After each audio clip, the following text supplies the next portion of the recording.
시뮬레이션이라고 하는 꽤 오래된 말이 있습니다. 우리말로 모의실험이라고 말을 합니다. IT 산업과 영상이 발달해서 물리적으로 만들지 않고도 어떤 현상이나 제품을 직접 눈으로 보이도록 해서 결과를 미리 확인을 합니다. 요즘은 인공지능, AI와 가상현실, VR이 결합하면서 기계가 인간처럼 추론도 하고 생각하는 그런 기술인 인공지능이 현실과 유사한 환경을 보여주는 기술인 가상현실, 이 두 기술을 같이 사용하게 되니까 거의 현실과 흡사하게 환경을 실험도 하고 또 그 보여주는 자체로 서비스를 고객에게 제공하기도 하는 등 우리 삶에 혁명적인 이런 변화가 일어나고 있습니다. 그래서 요즘은 도깨비방망이처럼 없는 일도 뚝딱 그냥 영상으로 만들어서 보여줍니다. 움직임이 없는 오래된 사진 속에 돌아가신 가족이나 유명 인물들도 동영상으로 살아있는 것처럼 만들어 줄 수 있는 참 이런 것들도 우리가 보신 적이 있을 것입니다. 이 시뮬레이션 가상현실의 가장 오래된 원조 버전 중에 하나가 이 에스겔의 환상입니다. 하나님께서 에스겔에게 환상을 보여주십니다. 이 환상이 너무나 생생해서 환상을 들여다보기만 하는 것이 아니고 에스겔은 환상 한가운데에 들어가 있습니다. 그래 하나님께서는 에스겔에게 정말 생생하게 이것을 경험하도록 하여 주셨습니다. 에스겔의 역할과 그에게 하나님께서 부여하시는 사명이 얼마나 중요하였으면 하나님께서 그저 단지 말씀으로 일러 주심에 그치지 않으시고 아주 생생하게 오디오로 비디오로 현실로 보여주시고 아주 실감나게 실제 그 환상 안에 아예 들어가 있는 모습으로 경험하도록 하셨겠습니까? 하나님께서 에스겔에게 권능으로 임재하시고 하나님의 영을 통해서 그를 골짜기로 데리고 가셔서 골짜기 한가운데에 두십니다. 이 환상이 너무나 생생한데 둘러보니까 거기 뼈가 가득했습니다. 하나님께서는 에스겔을 그냥 서 있게 하신 것이 아니라 그 골짜기 이 끝으로 저 끝으로 사방으로 돌아다니게 하시고 전부 다니면서 목격하게 하셨습니다. 그곳은 뼈들만이 꽉 들어찬 골짜기였고 그냥 뼈들이 아니고 죽은 지 아주 오래된 바싹 마른 뼈들이 심이 많았습니다. 그곳을 보여주시고 하나님께서 에스겔에게 질문하십니다. 이 뼈들이 능히 살 수 있겠느냐? 여러분들이 이렇게 에스겔처럼 이렇게 경험한다면 뭐라고 대답하시겠습니까? 부정하자니 그렇고 긍정을 하기에는 너무 가능성이 없어 보이는 그 어려운 상황에서 에스겔은 이렇게 대답합니다. 주 여호와여 주께서 아시나이다. 그리고 이제 하나님께서 에스겔에게 명령을 내리십니다. 에스겔로 하여금 뼈들을 향하여 여호와 하나님께서 일러주신 그대로 대언하라. 하나님을 대신하여 지금 선포하라고 하십니다.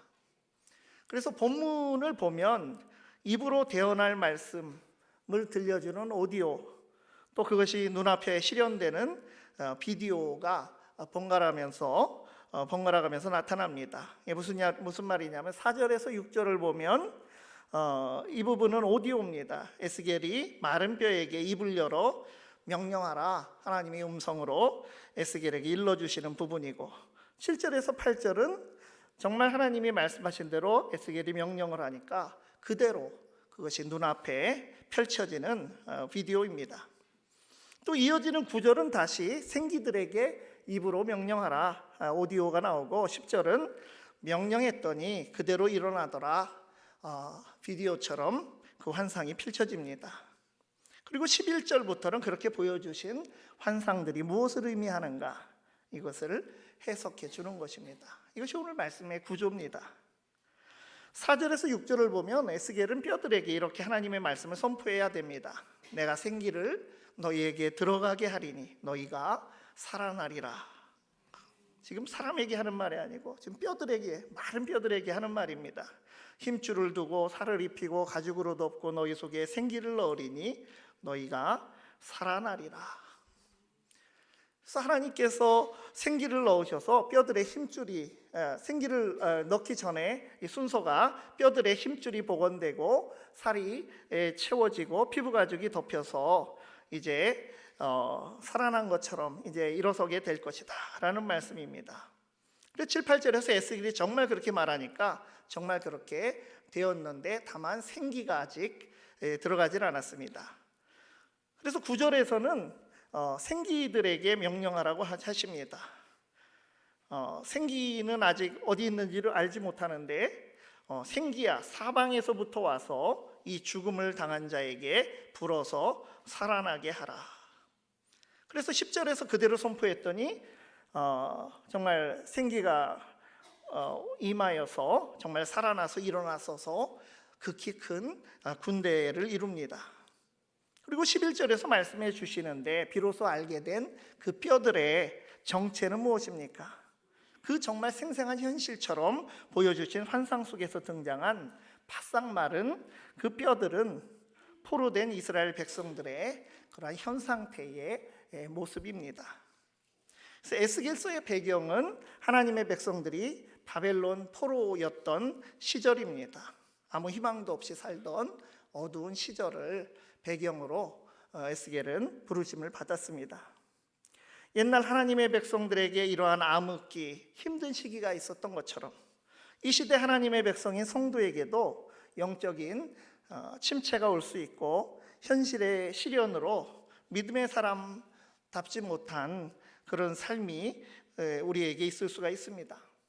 믿음의 공동체가 격려와 위로의 생명 공동체가 되지 못하고 생명력이 없어진 마른 뼈다귀들 같이 되거나 성도 개인의 삶이 마른 뼈와 같이 죽은 듯 해서는 안 되지 않겠습니까?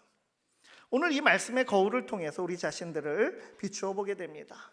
이 신비한 환상을 경험한 이야기는 그 옛날 에스겔의 주관적인 이야기가 아니라 오늘을 사는 우리와도 이렇듯 생생하게 대화하시는 분이 바로 하나님이시다라고 하는 것을 우리에게 깨닫게 해줍니다. 이 말씀을 통해서 하나님께서는 우리에게 생기 있는 성도, 생기 있는 교회 공동체가 되라고 하십니다. 이 생기 있는 교회와 성도는 오늘 에스겔을 통하여 주시는 말씀을 통해서 어떠한 모습입니까? 첫 번째로 마른 뼈와 같은 상태에서 벗어나 소망을 주는 교회와 성도입니다. 마른 뼈와 같은 상태란 무엇입니까? 마른 뼈와 같은 영적 상태는 무엇을 말합니까? 히브리어 언어 표현 중에 사람의 일부를 가지고 사람 전체를 표현하는 그런 이제 언어 습관, 용례들이 많이 있습니다. 그래서 내 영혼아 찬양하라 그러면 몸은 가만히 있고 영혼만 찬양하는 것이 아니고 내가 찬양하는 거죠. 내가 찬양하는 것이지만 표현은 그렇게 하는 거죠. 내 영혼아 찬양하라. 내가 찬양한다. 내 육체가 부르짖는다라고 했을 때 그건 내가 부르짖는 거죠. 그러나 내 육체가 부르짖습니다. 조금 부정적인 부분에는 육체라는 말이라든가 오늘 말한 이 뼈라고 하는 말, 이런 신체의 일부를 사용합니다. 낙담한 사람을 말할 때 표현 중에 신체의 일부인 뼈로 사람을 대신해서 표현하는 언어 습관이 성경에 종종 나옵니다. 시편 31편 10절에 보면 내 일생을 슬픔으로 보내며 나의 연수를 탄식으로 보내며 내 기력이 나의 죄악 때문에 약하여지며 나의 뼈가 쇠하도소이다. 내가 지금 정말 고생이 많다라고 하는 말을 이렇게 표현합니다. 잠언 17장 22절에 보면 마음의 즐거움은 양약이라도 심령의 근심은 뼈를 마르게 하느니라. 나를 힘들게 한다, 이런 뜻입니다. 뼈 하면 우리도 그런 인상이 있죠. 무언가 고생스럽고 좋지 못한 그런 상태를 연상하게 됩니다. 오늘 본문 11절을 보면 이스라엘 백성들이 절망하며 또 탄식하는 모습이 그려져 있습니다. 우리의 뼈들이 말랐고 우리의 소망이 없어졌으니 우리는 다 멸절되었다. 그런데 그 뼈들을 하나님께서 이스라엘 백성이라고 밝혀주십니다. 이 나라가 없어졌습니다. 능력 있는 사람들, 지도자들 다 바벨론으로 끌려가 있습니다. 그래서 이 에스겔은 아주 특이하게 바벨론의 포로살이 안에 현지에서 예언자로 부르심을 받은 사람입니다. 나라가 망했고 포로 생활을 하고 있으니 앞으로 언제 다시 나라를 되찾게 될 것인지 보이지 않고 또 기다릴 기약조차도 없습니다. 포로된 백성으로서의 이 서러운 삶이 끝이 없이 이어질 뿐입니다. 그런데 더 문제가 무엇입니까? 포로가 되어 있는 그 객관적인 상태보다도 포로된 자들 스스로가 우리는 소망이 없다, 우리는 다 흩어졌고 모든 기반을 다 잃어버렸다, 아무것도 할 것이 없다, 이렇게 생각하며 다 포기하고 있는 것이 더 문제였다는 것입니다. 이 포로가 된 것은 객관적인 사실이지만 그러한 현실보다 의식이 더 문제였던 것이 그들의 상태였습니다. 참 우리가 살아가는 이 오늘날의 대한민국의 삶의 질은 참으로 좋아졌습니다. 그러나 그것이 전부가 아닙니다. 영의 눈으로 현실을 바라보며 나의 영적 건강이 마른 뼈와 같은 상태가 아닌지 우리가 이 말씀에 비추어 진단해 보아야 합니다. 나는 하늘을 보고 사는가, 그저 땅을 보고 사는가 문제입니다. 포로된 백성들에게 땅 위에는 그들의 나라와 지켜줄 왕은 보이지 않았습니다. 하지만 하늘 보좌에 하나님께서 앉아 계시다고 하는 것을 그들은 간과하고 있었습니다. 세상을 살아가면서 우리도 영적인 허약 상태에 있지 않은지 우리 자신을 돌아볼 줄 알아야 합니다. 복잡한 세상, 불확실한 이 세상을 살면서 그 가운데에서 누구나 다 자기만의 십자가, 자기의 짐을 지고 삽니다.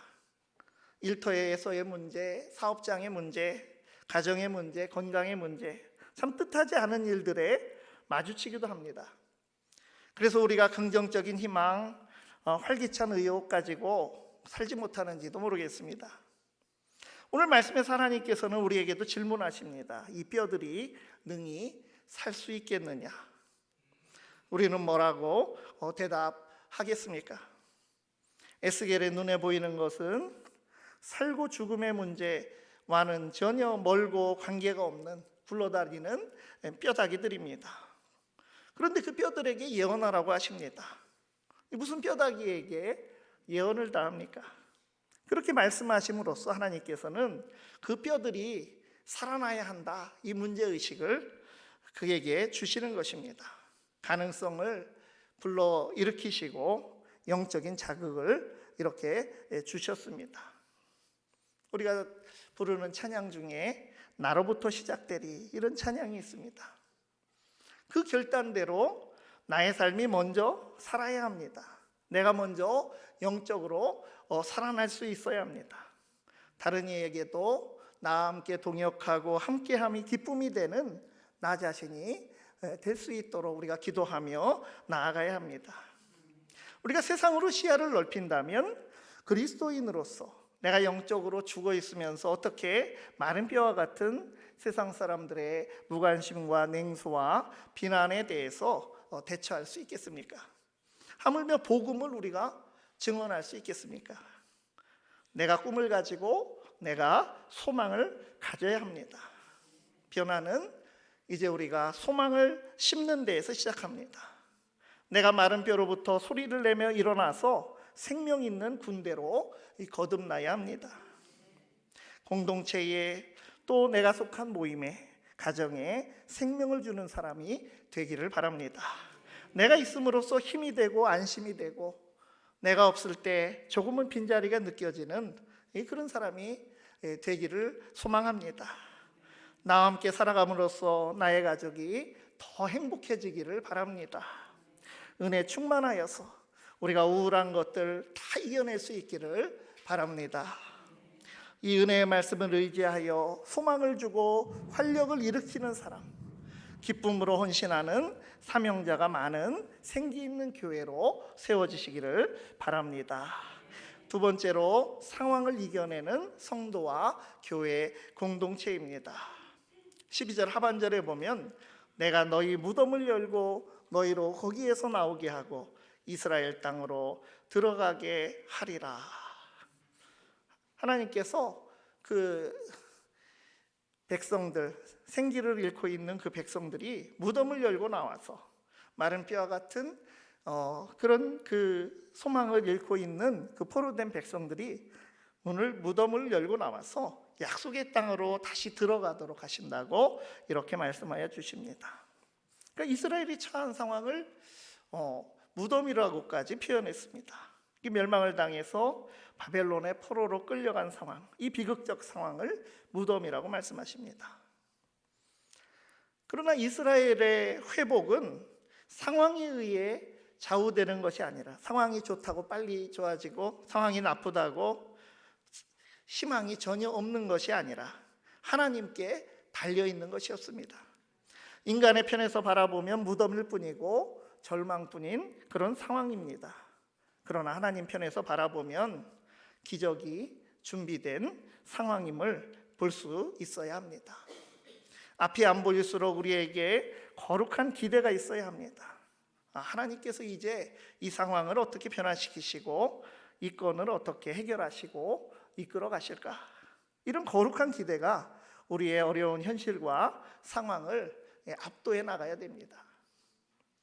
하나님께서는 정말 웃음이 있고 행복하고 활기가 있는 곳에 에스겔을 보내지 않으셨습니다. 어디를 둘러봐도 마른 뼈들이 심이 많은 곳에 그를 데리고 가서 이쪽 끝에서 저쪽 끝까지 사방으로 다니며 보고 확인하게 하셨습니다. 완전히 뼈가 말라서 까마귀 떼조차 떠난 아주 정적만이 감도는 곳, 아무 일도 일어날 수 없는 것 같이 정말 그렇게 보이는 곳입니다. 하나님께서는 문제의 한복판에 사명자를 두신다는 것입니다. 내가 서 있는 자리가 내 자리가 아닌 것 같습니까? 문제가 많이 있는 자리입니까? 하나님께서 거기 서 있는 우리를 통해서 능력을 나타내시기를 원하심을 우리가 깨달아야 합니다. 어려울 때 바로 그때를 하나님의 능력을 경험할 절호의 기회로 믿으시기를 바랍니다. 하나님께서 나를 그만큼 인정하시고 쓰시는 것임을 우리가 의식하고 알아챌 수 있어야 합니다. 요셉이란 사람 우리가 압니다. 그가 오는 것을 형들이 보고 야 저기 봐라 꿈꾸는 자가 오는도다 이렇게 말합니다. 요셉은 그 무렵부터 자기가 꾼 꿈 때문에 그걸 말했다가 하나님께서 주신 그 꿈에 나타난 그 비전 때문에 그의 인생이 어려워집니다. 우리가 창세기에서 읽어본 그 요셉이 얼마나 힘든 세월을 살았습니까? 그러나 파란만장한 삶 속에서도 바로 그 하나님이 택한 한 사람으로 인해서 그가 있는 자리와 그가 존재하는 주변에는 형통함이 있었다라고 성경은 우리에게 증언합니다. 그를 둘러싼 환경은 변화되고 그 한 사람으로 말미암아 주위 사람들이 복을 받게 되었습니다. 상황이 사명자를 만드는 것이 아니라 하나님이 함께 하시는 사명자가 상황을 변화시킨 것입니다. 우리도 요셉과 아브라함과 이삭과 야곱처럼 다 선택받은 사람들임을 명심하시기를 바랍니다. 모세는 어땠습니까? 하나님께서 그에게 사명을 주실 때 그는 정말 여러 번 거절했습니다. 주신 사명과 비전의 무게가 무거워서 그는 그저 그것을 회피하려고 했습니다. 또 원래 사명은 어려운 것입니다. 결국 하나님이 만드신 대본대로 그는 사명을 감당하게 되었고 하나님의 백성의 지도자로서 새로운 역사에 쓰임을 받았습니다. 예수님께서 메시아로서 그 무거운 사명을 받들어 가신 길도 겉으로 보기에는 무덤으로 가는 죽음의 길이었습니다. 겟세마네 기도에서 우리가 그 예수님의 기도를 들었듯이 인간적 고뇌가 없지 않았지만 기도하면서 하나님의 뜻과 계획의 흐름 속에 자신을 온전히 맡겨 드리셨습니다. 그리고 하나님의 구원 계획의 강권적인 흐름 속에서 죽음으로 걸어가셨습니다. 그리고 승리해서 무덤의 문을 열고 나오셨습니다. 우리가 영적인 바벨론 포로가 되지 말아야 합니다. 어떻습니까? 우리는 하나님께서 주신 구원의 참된 자유를 온전히 누리고 있습니까? 다시 죄의 포로, 그에 인해 세상에 잔존하는 죽음의 증상들에 우리가 포로로 잡혀 있는 그런 삶을 살고 있지 않습니까? 포로살이 중인 마른 뼈와 같은 백성들을 살아나게 하고 돌아오게 하신 분이 바로 하나님이심을 우리는 잊고 있지 않습니까? 사명을 감당하고 헌신을 하고자 하는 마음은 있으나 주저하게 되고 중단하려 하지 않습니까? 둘러싼 상황을 탓하고 남을 원망하지는 않습니까? 내 인생에서 나를 붙잡는 바벨론이라는 것은 무엇입니까? 예수님께서 말씀하신 대로 다 자기의 십자가가 있습니다. 상황 한가운데로 우리가 들어가서 주님을 의지해서 상황을 이겨내요 주님의 기대하심을 능히 감당하는 생기 있는 사명자들의 공동체를 이루시기를 바랍니다. 세 번째로, 생기를 주신 하나님께 모든 것을 맡기고 우리 자신을 드릴 수 있어야 합니다. 생명의 근원이시며 회복으로 이끄시는 하나님을 우리가 굳게 붙들어야 합니다. 우리가 이 말씀을 읽으면서 중간중간에 내가 여호와인 줄 알리라 라고 하는 말씀을 하나님께서 하신 것으로 우리가 발견할 수가 있습니다. 8절 9절에 보니까 이런 말씀이 있습니다. 또 내가 또 보니 그 뼈에 힘줄이 생기고 살이 오르며 그 위에 가죽이 덮이나 그 속에 생기는 없더라. 생기에게 대언하여 이르기를 생기야 사방에서부터 와서 이 죽음을 당한 자에게 불어서 살아나게 하라 하셨다 하라. 이 처음에 하나님께서 에스겔에게 마른 뼈를 보게 하시려고 사방으로 지나가게 하셨다고 했습니다. 그런데 하나님 말씀대로 대언하니까 사방으로부터 생기가 와서 불어서 마른 뼈에 힘줄과 살과 가죽이 덮여 있던 육체가 이제 모양만 갖추고 있던 육체가 정말 살아나게 됐습니다. 사방이 죽음이었고 마른 뼈였는데 사방에서 생기가 와서 사방이 이제는 생기로 휩싸이게 되었습니다. 그래서 죽음이 지배하던 무덤이 생명으로 충만하여졌습니다. 이렇게 상황을 변화시키신 분, 생기를 보내주신 분이 누구였느냐라고 하면 바로 하나님이십니다. 하나님께서 이 환상과 경험을 하시게 하시는 목적, 이 환상과 경험이 보여주는 대로 실제로 성취되도록 또 그것을 눈앞에 보여주심으로써 그 일이 그들에게 또 이루게 됨으로써 그 일이 현실 세계에서도 일어나게 함으로써 이루고자 하신 하나님의 진짜 목적이 있으셨습니다. 13절 이하에 보면 내 백성들아 내가 너희 무덤을 열고 너희로 거기에서 나오게 한즉 너희는 내가 여호와인 줄을 알리라. 내가 또 내 영을 너희 속에 두어 너희가 살아나게 하고 내가 또 너희를 너희 고국 땅에 두리니 나 여호와가 이 일을 말하고 이룬 줄을 너희가 알리라. 여호와의 말씀이니라. 오늘의 올해 이 주제표의 말씀입니다. 우리 주보 앞면에도 나와 있습니다. 하나님은 말씀하시고 이루시는 분이십니다. 그분의 영을 자기 백성 가운데 두시며 이스라엘 백성들이 다시 하나님을 바로 알기를 원하셨습니다. 너무나 그들이 절망적이고 어려운 상황이라서 출애굽에서 보여주신 그 능력과 구원의 하나님을 그들이 잊고 있었습니다. 그래서 하나님께서는 살아있으나 죽는 것 같은 그런 영적 상태에 있던 이스라엘 백성에게 마른 뼈도 살아날 수 있고 이스라엘의 하나님이야말로 살아나게 하실 수 있는 분이심을 마른 뼈의 생생한 이 환상을 통해서 아주 인상적으로 교육을 하여 주신 것입니다.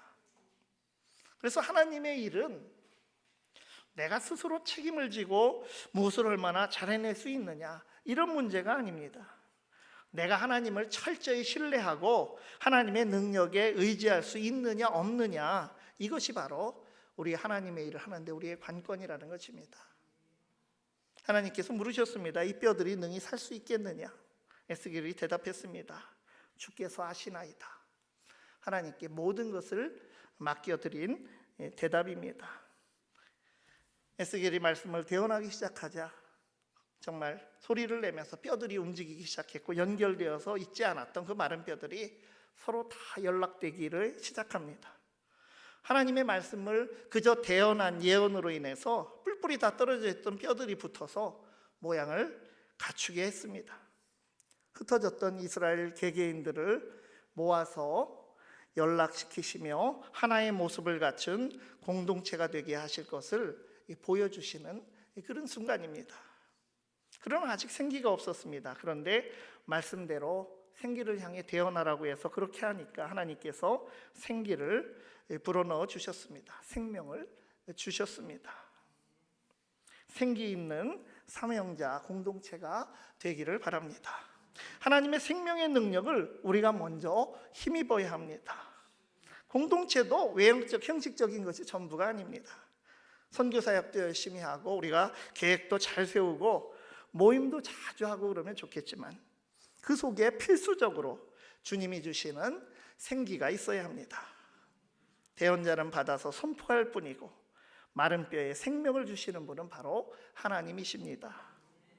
그래서 오늘 말씀을 보면 마른 뼈가 살아나는데 세 가지 요소가 있었습니다. 그것은 하나님의 영, 하나님의 말씀, 그 말씀을 전하는 대언자입니다.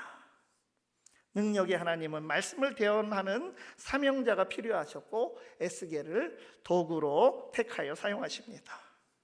대언자의 헌신과 믿음과 순종으로 마른 뼈 같은 하나님의 백성 공동체가 비로소 살아났습니다. 하나님께서 일을 하십니다. 부르심에 응답해서 하나님의 살아나게 하시는 능력을 체험하는 생기 있는 교회 공동체와 성도들로 든든히 세워지시기를 바랍니다. 기도하시겠습니다. 하나님 아버지, 하나님의 영으로 살아나는 공동체로 성도들로 이끌어 주시옵소서. 어떤 어려운 상황에서도 소망을 바라보며 나누는 소망의 공동체와 성도들이 되게 하여 주시옵소서. 상황을 변화시키시는 주님을 의지하여 상황을 이기게 하시고 생명의 근원이 되시는 주님의 부르심에 순종으로 응답하는 사명자들의 교회로 든든히 세워 주시옵소서. 예수님 이름으로 기도드리옵나이다.